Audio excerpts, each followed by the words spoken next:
Tujuan untuk apa Al-Quran diturunkan dan bagaimana melaksanakan Al-Quran itu sendiri ada di dalam Al-Quran surah Al-Fatihah itu. Bismillahirrahmanirrahim.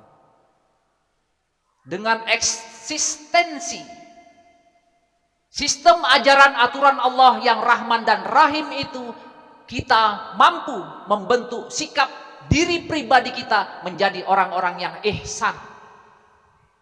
Ketika kita baca Bismillahirrahmanirrahim, sadarlah kita harus menjadi orang-orang yang ihsan. Apa itu ihsan? Ihsan adalah orang-orang yang ketika dia mau beribadah, ketika dia tidak hanya beribadah, tetapi ketika dia mau beraktivitas, bekerja, mencari nafkah, bertetangga, berkawan, bersaudara, maka dia harus bisa menjadi orang yang ihsan. Dia melaksanakan ibadah itu seolah-olah melihat Allah. Seolah-olah melihat Allah. Jika tidak sanggup, maka orang-orang yang ihsan meyakini kalau Allah memperhatikan dirinya. Kita melangkahkan kaki ke masjid, ke tempat yang mulia ini, kita meyakini Allah memperhatikan kita, maka sedikit pun tidak akan berani niat kita yang bukan-bukan.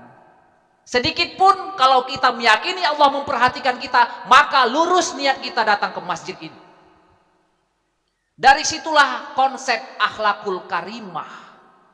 Itulah konsep akhlakul karimah. Karena itulah Rasul diutus pertama kali untuk memperbaiki akhlak manusia.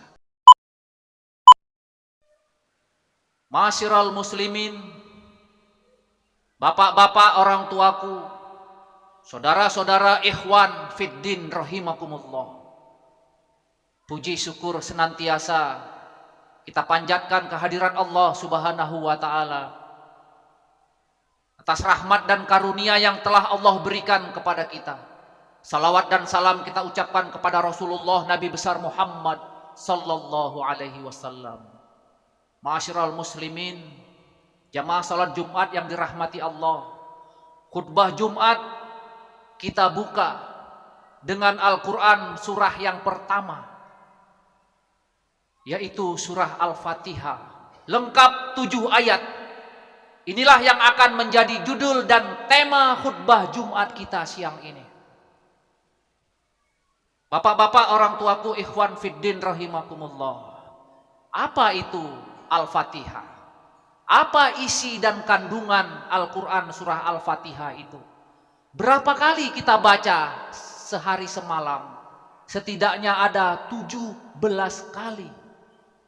Di dalam sholat fardu 5 waktu, belum lagi ditambah dengan sholat sunat. Al-Fatihah wajib sebagai rukun untuk dibaca. Tetapi hari ini akan kita ungkap isi dan kandungan yang ada di dalamnya. Sehingga kalau kita sudah mengerti dan memahami isi dari kandungan Al-Fatihah itu, maka teringat saya bulan puasa. Saya tengok-tengok di TV, di handphone, ada yang membaca Al-Quran surah Al-Fatihah itu main-main dia. Bismillahirrahmanirrahim, alhamdulillahirabbil alamin waladdallin. Lompat-lompat bacanya saking cepatnya. Satu napas. Itulah di salat tarawih. Al-Fatihah ini artinya pembukaan. Meskipun Iqra bismi rabbikal ladzi khalaq 5 ayat turun yang pertama, tetapi di Al-Quran disusun dia Al-Fatihah sebagai surah dan ayat yang pertama.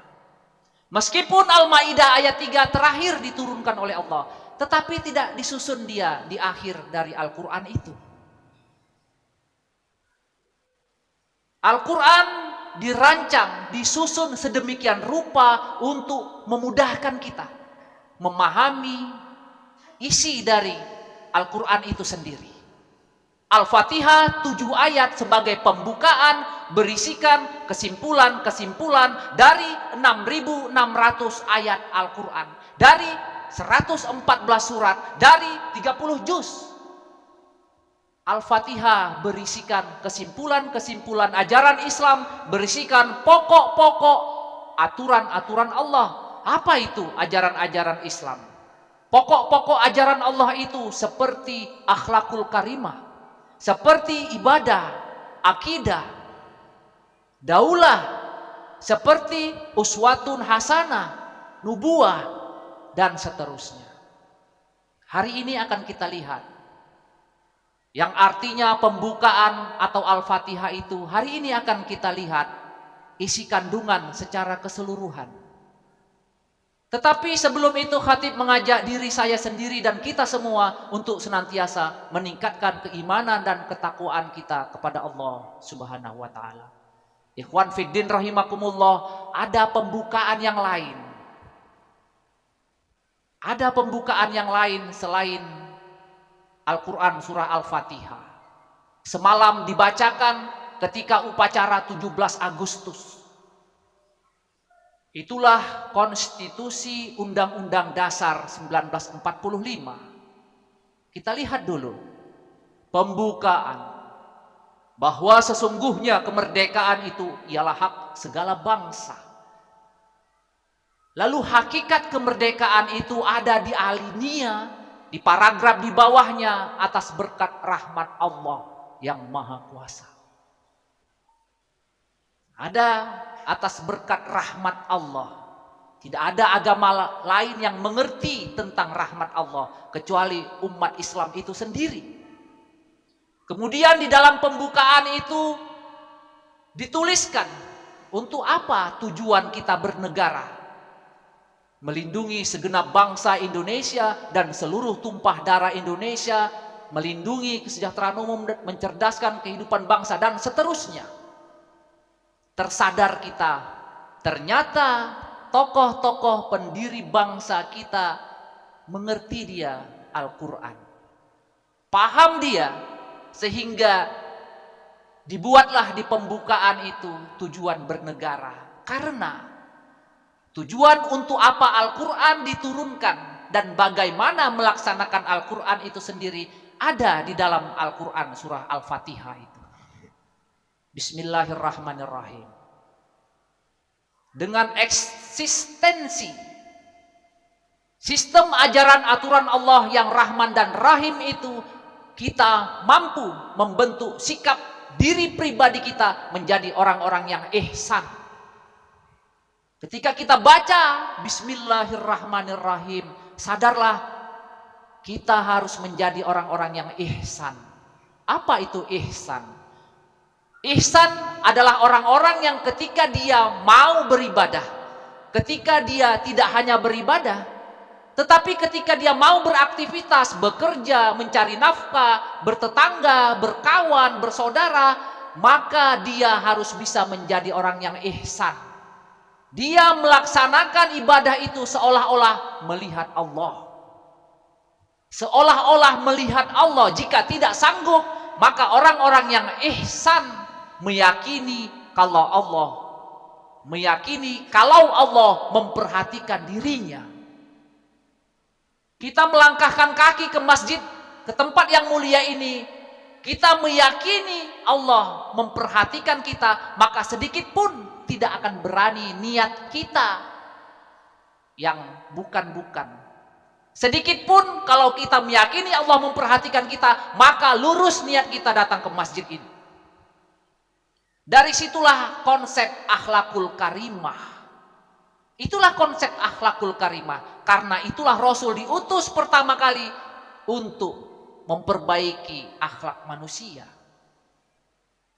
Jadi kalau ada orang yang membaca Bismillahirrahmanirrahim, akhlaknya tidak baik, akhlaknya tidak terpuji, maka bisa dipastikan dia belum mengerti arti dari Bismillahirrahmanirrahim itu sendiri.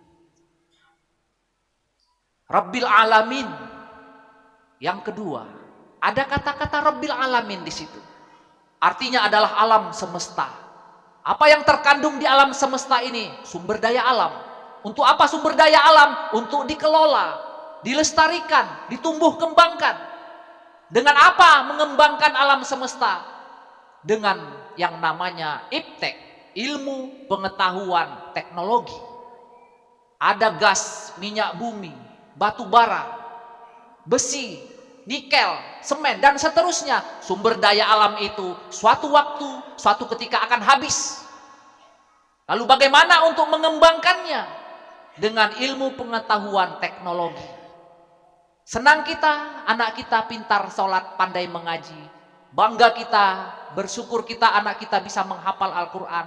Tetapi anak-anak yang pintar sholat, pandai mengaji dan menghafal Al-Quran itu, kalau lebih baik lagi bisa kita sekolahkan di mana tempat-tempat sekolah yang ada mengembangkan ilmu pengetahuan teknologi itu.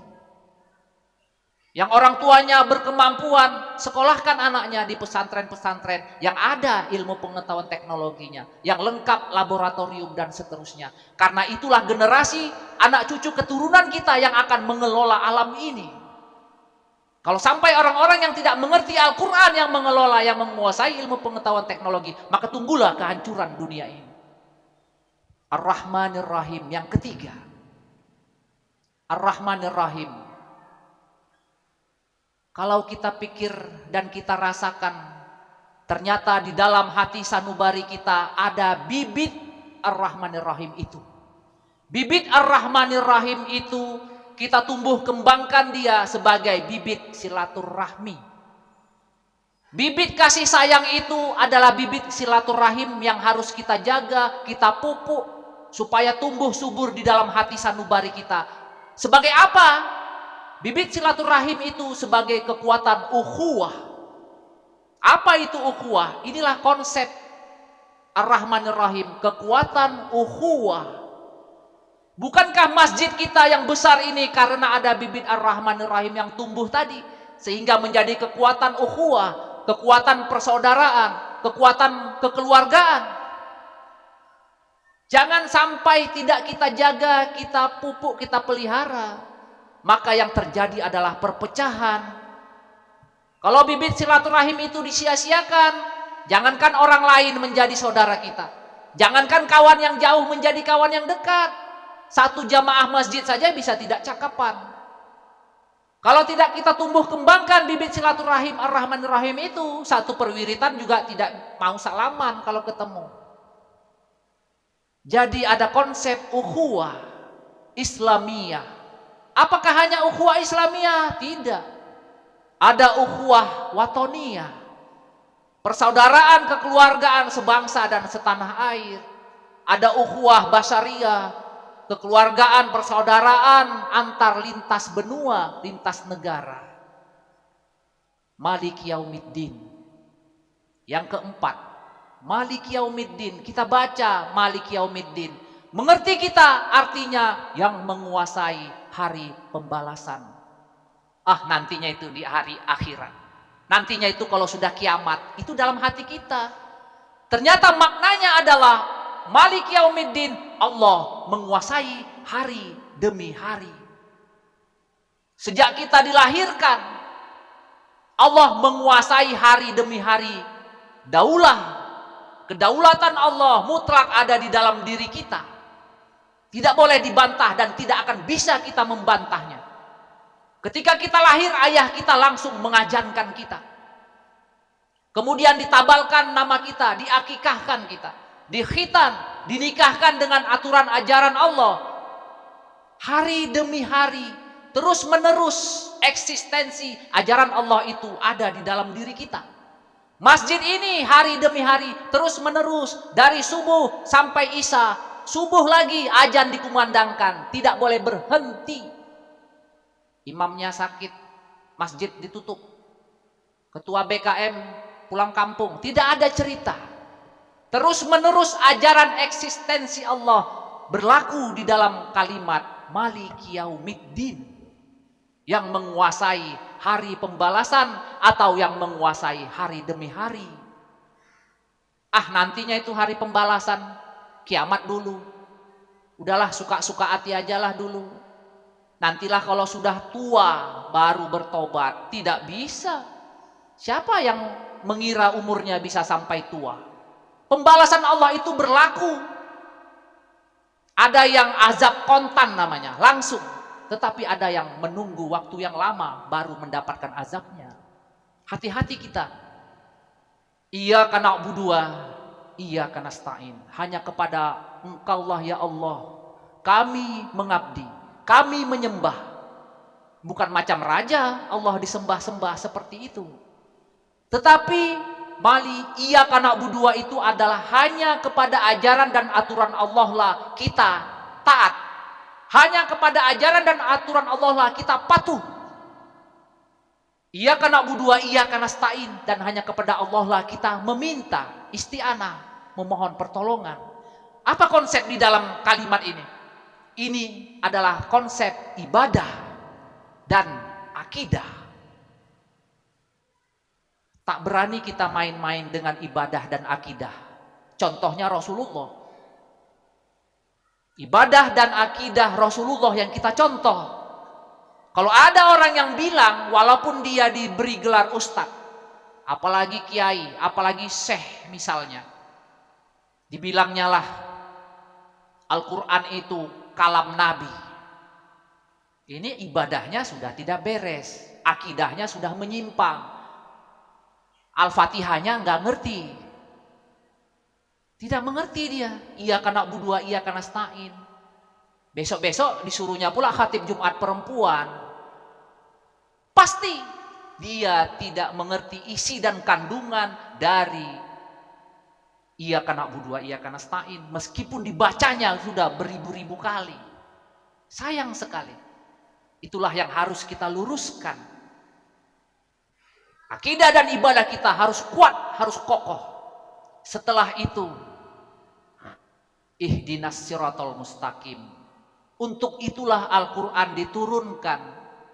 Untuk itulah para rasul diutus oleh Allah untuk menunjuki kita jalan yang lurus. Seperti hari ini kita datang ke tempat yang mulia ini untuk mendapatkan jalan yang lurus.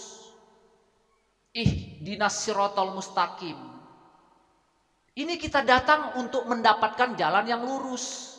Meskipun jalan yang lurus itu sudah ditunjuki Allah, banyak orang yang mau jalan yang bengkok-bengkok. Banyak orang yang menempuh jalan yang bengkok. Jalan yang lurus sudah ditunjukkan oleh Allah.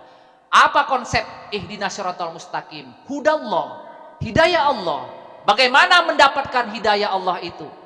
Di dalam diri kita ada namanya selimut. Di dalam diri kita, pikiran kita ada yang namanya selubung penutup jiwa. Kalau selubung penutup jiwa ini tidak kita koyak-koyak, kalau selubung penutup jiwa ini tidak kita buka, tidak kita singkap dia, maka hidayah Allah seperti ini tidak akan masuk. Hidayah Allah, petunjuk Allah tidak akan masuk kalau tidak kita mau singkap, buka itu selubung penutup jiwa. Apa itu selubung penutup jiwa? Gila harta, tamak, haus kekuasaan. Itulah kesombongan, sifat iri hati. Itulah selubung yang menutup jiwa kita. Dengan apa membukanya? Dengan berzikir dan berfikir. Cepat kita datang ke masjid ini, sebelum khatib membacakan khutbahnya, kita kan berzikir dulu itu.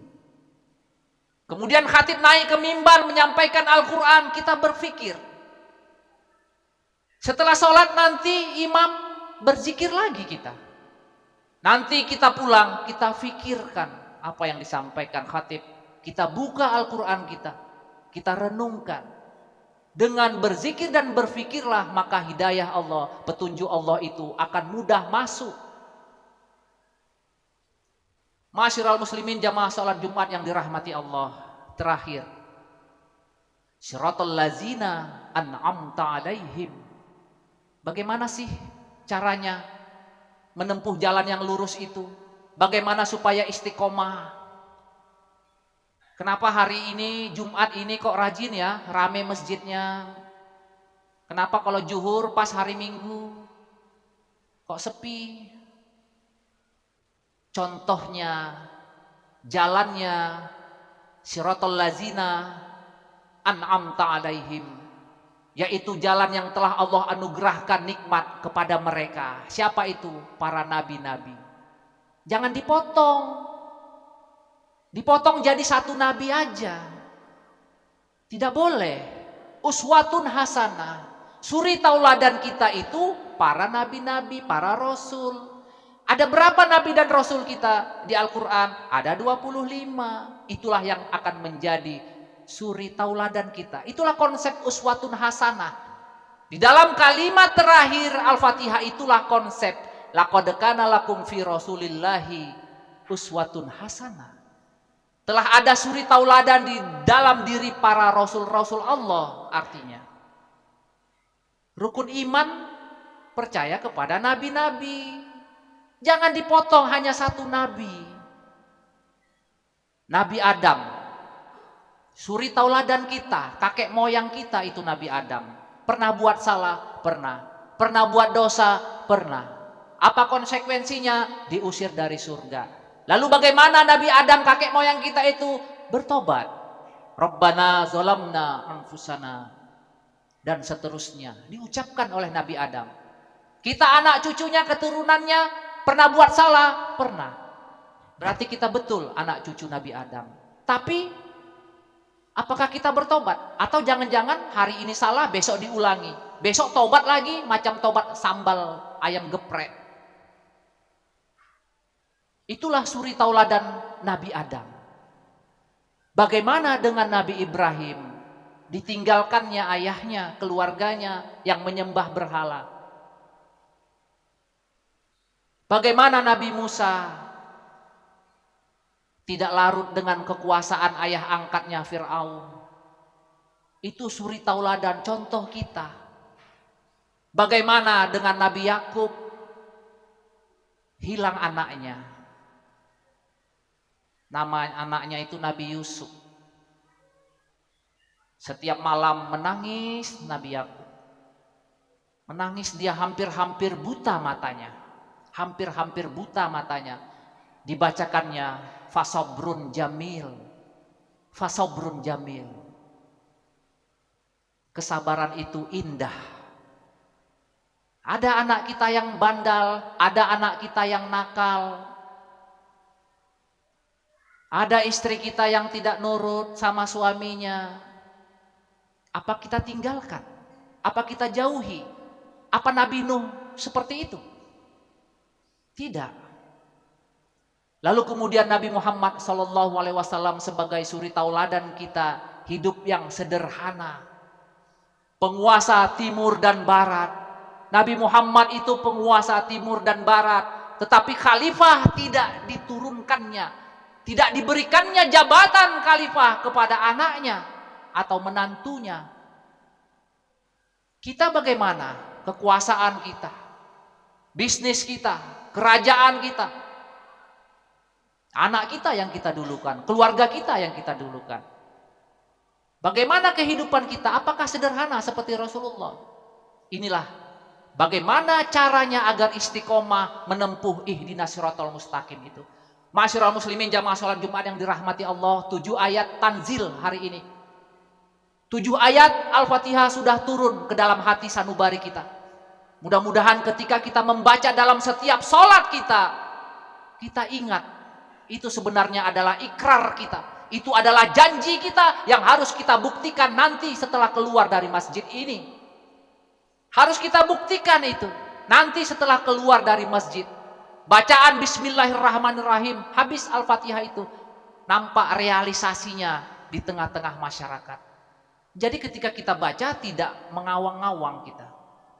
Tahu kita artinya, paham kita untuk dikerjakan dan dilaksanakan. Semoga khutbah Jumat siang ini ada manfaatnya untuk saya dan kita semua. Barakallahu li wa lakum fil Qur'anil azim wa nafa'ni wa iyyakum bima fihi minal ayati wa zikril hakim. Wa taqabbala minni wa minkum tilawatahu innahu huwal ghafurur rahim.